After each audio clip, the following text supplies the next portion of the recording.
Hey everyone, in today's video, I'm going to show you how to use Shopify POS. First is download the application. Go to the Shopify POS app onto your iPad, iPhone, or Android service, and then log in and set your location. You can use Shopify account and set your physical store location into the settings, wherein you can use this also onto your desktop preview.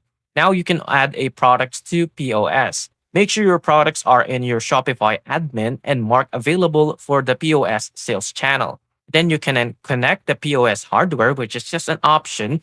Connect Shopify card readers like receipt printers, barcode scanners, or cash drawers. And then you can make a sale. You can add items to cart, tap checkout, choose payment like cash, card, gift, or card, and then send or print the receipts. Now you can track sales and inventory. You can check orders and reports into your Shopify admin, which in everything syncs with your online stores.